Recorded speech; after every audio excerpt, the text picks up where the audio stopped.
Hello and welcome back to art class. Today we're going to continue on with our scratch art project. You should have a few items. You're going to want your scratch art piece that you made last week. You're going to possibly want your other half of the white paper. We'll go over what that's for in a second. You're going to want an eraser and a pencil. And then you're going to want either a thick toothpick. It's got a nice sharp point to it. Or what might be something maybe you have more of is a paper clip that you can unfold the end of. I personally like the paper clip a little bit more than the toothpick, simply because it's got a thicker part for me to grab. My fingers are really big, so it makes it easier to grab this part and work with it. This tiny thing can get to be a bit of a pain. Okay, so we need to draw a picture that's going to go on our scratch art page, and that's where this other white piece of paper can come in handy, because of the same size you can kind of draw out a simple picture. So maybe you're going to want a ground, and you're going to want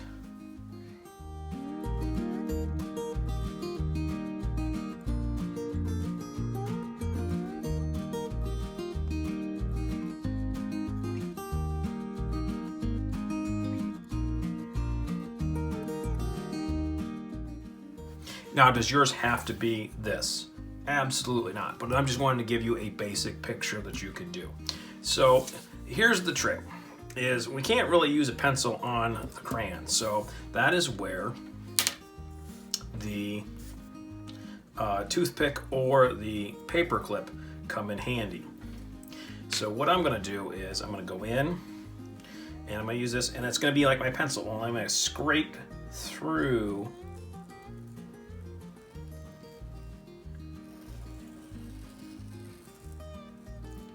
the colors. And sometimes I may have to scrape a couple more times, maybe a little scratchy looking, to get it to a nice thick line.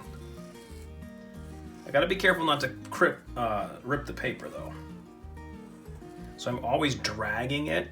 So if you're using the other hand, you're dragging it. Don't try to go forward with it, because a lot of times that'll poke a hole right through the paper. I'll draw my house.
Okay, so on my picture here, you can see that I still have my house.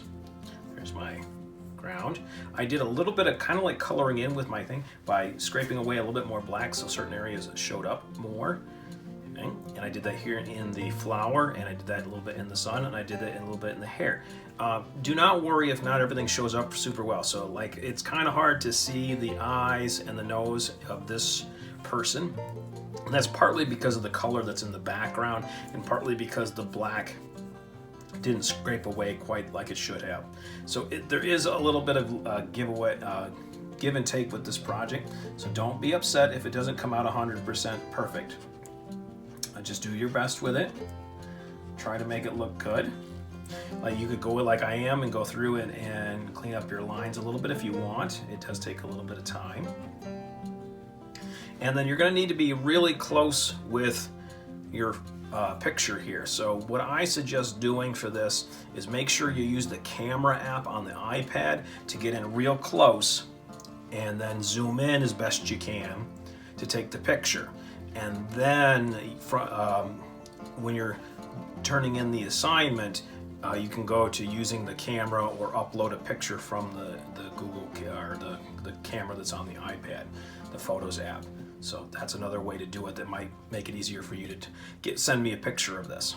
Okay. So when you're done, I do need a picture of it, and then upload it to Google, or not Google, Seesaw, and I will see you next week.